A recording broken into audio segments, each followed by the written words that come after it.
সুপ্রভাত। এখন আমরা আছি শিলংয়ে জেল রোডে। আমাদের আজকের গন্তব্য হচ্ছে ফেফে ফলস। তো মোটামুটি প্রায় 76 কিলোমিটার এখান থেকে ফেফে ফলস। তো আমরা একটা স্কুটি রেন্ট করিয়েছি, মানে স্কুটি রেন্টের জন্য বলেছি। এখনও আমাদের স্কুটিটা বলেছিল যে আমাদের হোটেলেই দিয়ে যাবে, এখনও আসেনি। 7:30 বলেছিল, 10-15 মিনিট প্রায় লেট হয়ে গেছে। 8টার মধ্যে ভেবেছিলাম বেরিয়ে যাব, কিন্তু জানি না বেরোতে পারবো কি না, কারণ অনেকটা সময় লাগবে যেতে, প্রায় 2 ঘন্টা মতো লেগে যেতে পারে, কারণ পুরোটা তো একটানা চালিয়ে যাব না। তো যেমন লেগেছিল সেদিনও, যেমন লেগেছিল 700 টাকা, আজকেও বলেছে 700 টাকায়। তো আসুক, এলে তারপর বেরিয়ে যাব। সকালবেলা উঠে ব্রেকফাস্ট এখনও কিছু করিনি আমরা, ইচ্ছে আছে রাস্তাতেই ব্রেকফাস্ট করে নেওয়ার, কিন্তু যে হারে দেরি করছে জানি না। 8টা বেজে গেল নাকি? 7:45 বেজে গেছে। 7:30টার মধ্যে আসার কথা ছিল। কটায় আসবে আসুক, তারপর দেখি।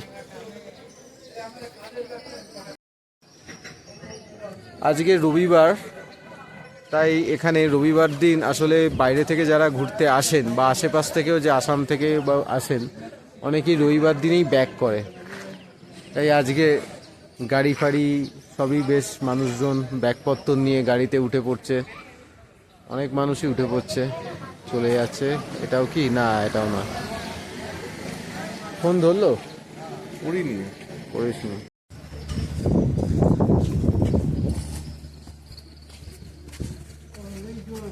আপনারা যদি রেন্টে নেন বাইক, যেখানেই নেবেন, এরকমভাবে ভিডিও করে নেবেন।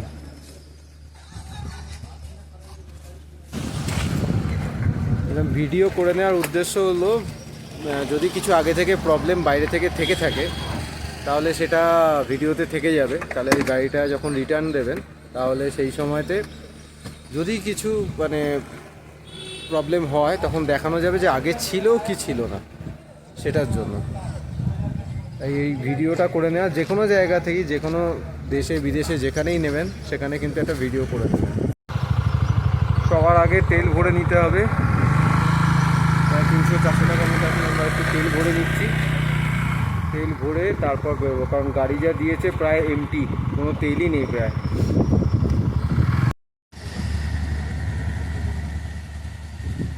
হ্যাঁ, 96 এখানে 96.3। তো যাত্রা শুরু আমাদের। প্রথমেই যাব ফিফি ফলস, যদিও আমরা মাঝখানে ব্রেক দেব। আমাদের ইচ্ছে আছে প্রায় 25-30 কিলোমিটার করে, হ্যাঁ সোজা সোজা, প্রায় 25-30 কিলোমিটার করে আমরা ব্রেক দেব। প্রথম 25-এ যাই, তবে ব্রেকফাস্টও করিনি, তো সেই জন্য প্রথমেই হয়তো দেখি 20 কিলোমিটার মধ্যে কোথাও গিয়ে একটা ব্রেকফাস্টটা করে নিই, গাড়িটা একটু রেস্ট পাবে। স্কুটি নিয়ে অভিষেক একটু ভয় পাচ্ছে যে এতটা যেতে পারবে কিনা, যদিও যে দিয়েছে আমাদের মানে স্কুটিটা রেন্টে, সে বললো কোনো অসুবিধে নেই, যায়। দেখা যাক, আপনাদের কিছু অসুবিধে বলে আপনারাও দেখতে পারবেন, কিন্তু আশা করছি যেন না হয়, কারণ না হলে খুবই সমস্যায় পড়ে যাব। পাহাড়ের মধ্যে লেফট।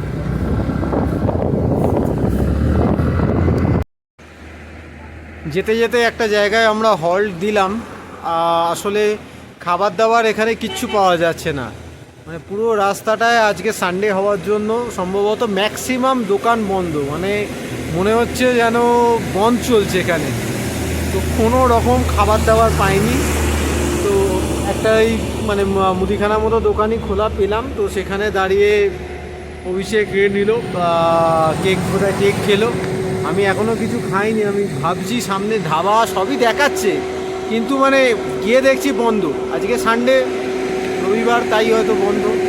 তাও দেখি যদি সামনে পাই খাবো, না হলে দেখি কী করা যায়। না, দেখলাম আশেপাশে কিছুই নেই এখন খোলা। তো বাধ্য হয়ে আমিও একটা, এই বাউলি বলে এগুলোকে, বাউলি নিয়ে নিলাম একটা। এটা আমার ছেলের একটা টাইমে খুব ফেভারিট ছিল, এখন জানি না, মনে হয় খায় না এখন এটাই খাই।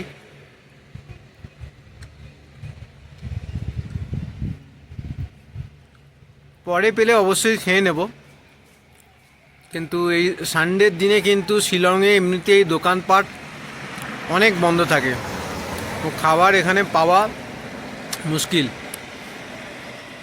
চলতে চলতে রাস্তায় প্রচণ্ড জোর বৃষ্টি এসে গেল। তো বৃষ্টি আসার জন্য এখন আমরা আবার দাঁড়িয়ে গেলাম, কারণ এই বৃষ্টিতে যাওয়া যাবে না।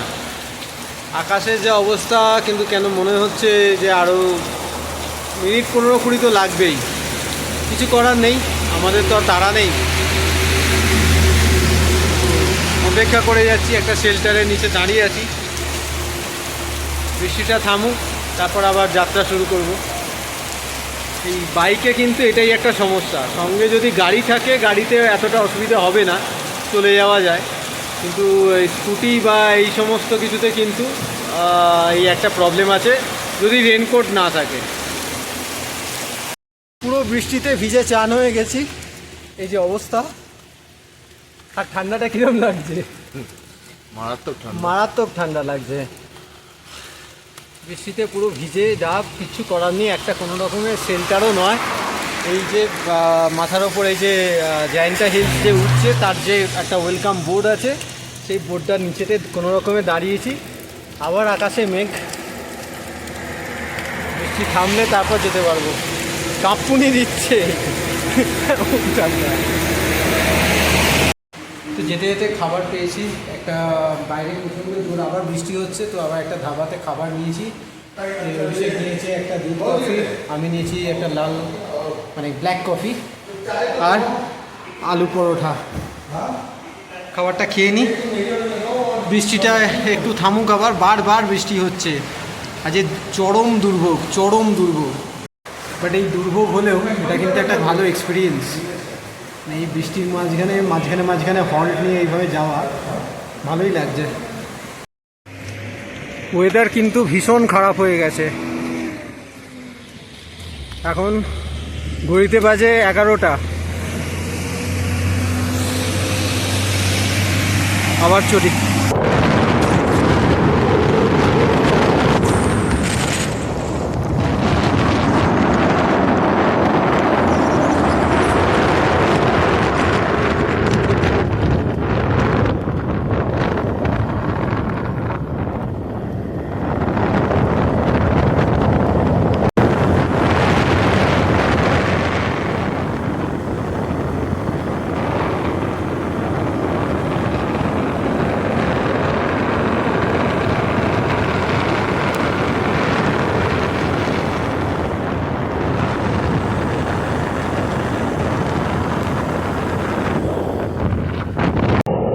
আমরা এসে পৌঁছেছি পেঁপে ফলসে। এই জলপ্রপাতটা যে দেখা যাচ্ছে, এইটা পার করে এই যে ভদ্রলোক আসছে, এরকমভাবে হেঁটে যেতে হবে। তো রিস্ক লাগলো, আমরা গেলাম না। সত্যি এটা ভীষণ রিস্কি আমাদের এই অবস্থা এখন। না, আমরা যে স্কুটার নিয়ে এসেছি তারপর যাওয়া, অভিষেক একাই চালাচ্ছে। আমার মনে হয় এটা রিস্ক আছে। জলের মানে বৃষ্টির জন্য জলের স্রোতটা অনেকটা বেশি। এতটা স্রোতের মধ্যে এই যাওয়াটা রিস্ক হয়ে যাবে। ঠিক আছে, যারা যাচ্ছে গেছে অনেকে, সেটা না অনেকে বলতে কিছু গেছে, সবাই যে যাচ্ছে তাও নয়। তারা গাড়িতে এসছে, আমরা তো এমনিতেই ভিজে গেছি। তো ভয়ই লাগছে এই স্রোতটা দেখে।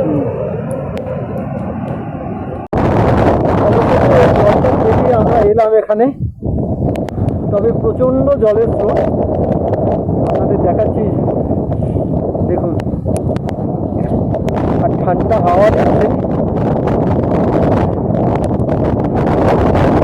অবস্থা তো প্রায় শেষ।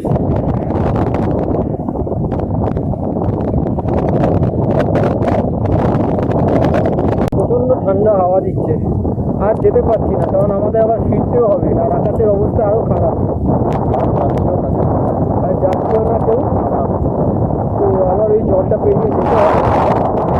ওখানে হাতে ধরে রাখা যাবে না, তাই আবার চলতে যাবে।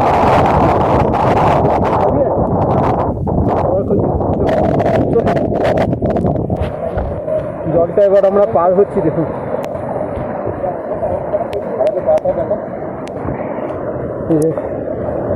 যদিও এতটা, এই যে জলটা ফোর্সটা আসছে এইভাবে এসে এইখানে পড়ছে,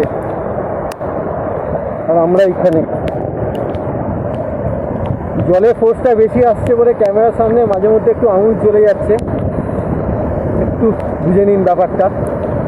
আমরা আস্তে আস্তে পার হচ্ছি। তবু আর একটা বলবো, যাওয়ার সময় কিন্তু জলের ফোর্সটা অনেক বেশি ছিল, এখন কিন্তু বলতে গেলে প্রায় অর্ধেক। তবুও এখনও কিন্তু যথেষ্ট রিস্কি, আপনারা জলের ফোর্সটা দেখেই বুঝতে পারছেন।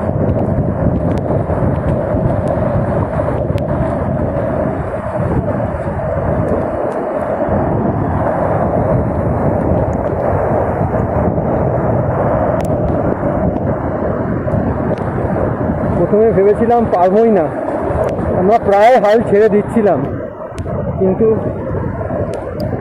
একটা বাস আসতে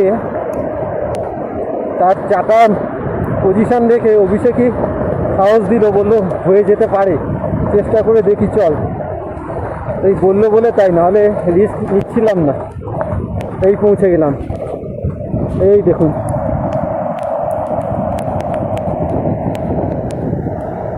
কিরম লাগলো? ভালো, দুর্দান্ত। তোর কিরম লাগলো? দারুণ লাগলো।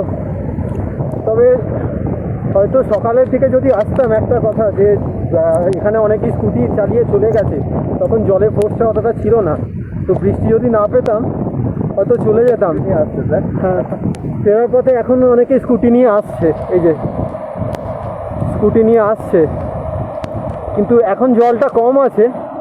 কিন্তু জলটা কিন্তু যখন গেছি তখন যা ছিল, আপনারা হয়তো দেখেছেন, দিয়েছি একটু আগে ভিডিওটা, ওই ক্লিপিংসটা দেখেছেন, তখন ফোর্সটা অনেক বেশি ছিল। সেই সময় আসাটা রিস্কি ছিল।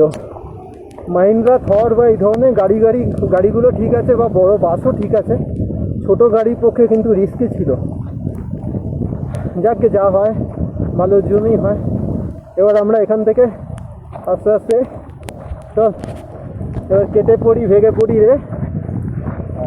হ্যাঁ, চলি এবার আস্তে আস্তে ফেরত যাই। এখনও প্রায় 2-3 ঘন্টার ওপর জার্নি আছে আমাদের, অন্তত ননস্টপ গেলেও 3 ঘন্টার মতো লেগে যেতে পারে। তাই আর দেরি না করে অন্তত শিলংয়ের কাছাকাছি পৌঁছে যাই, তারপর খাওয়া দাওয়ার ব্যবস্থাও করবো, কারণ এখানে দেরি করলে আবার বৃষ্টি এসে গেলে সমস্যায় পড়ে যাব। তাই খিদে পেলেও একটু স্যাক্রিফাইস করতে হবে। ঠিক আছে।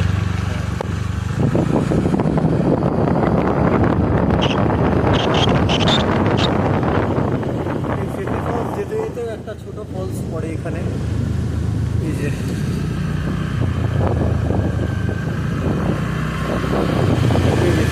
যেতে এখানে একটা ছোট ফলস পড়ে। যাবি?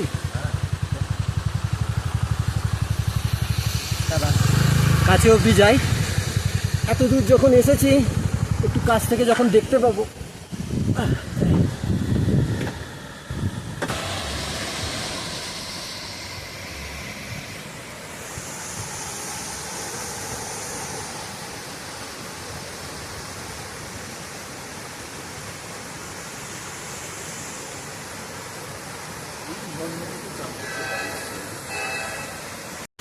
আমরা বেশিক্ষণ দাঁড়ালাম না এখানে, কারণ এখনও যেতে হবে, যদি অন্ধকার হয়ে যায় তাই।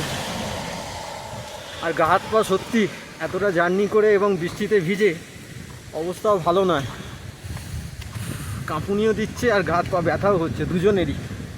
এতটা রাস্তা ওকেও চালাতে হবে আর আমাকেও এই পেছনে বসে যেতে হবে।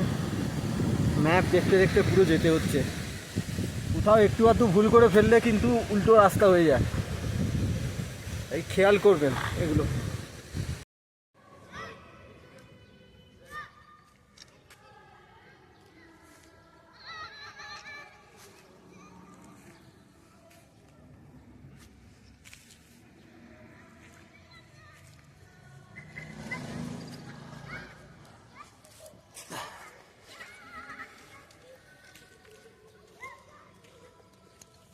এখন আমরা এসেছি লাইমুখরার কাছে ক্যাথিড্রাল চার্চে। এটা সবচেয়ে বড় চার্চ এই শিলং শহরের মধ্যে, সবচেয়ে বড় চার্চ হচ্ছে এটাই।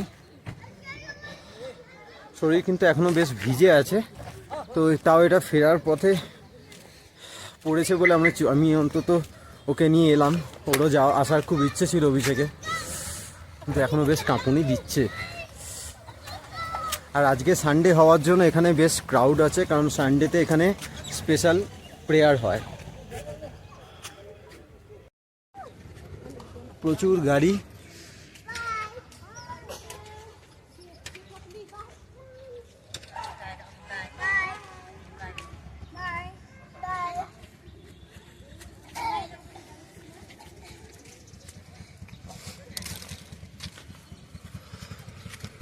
এই ওপরের প্রেয়ারটা বোধহয় কমপ্লিট হলো।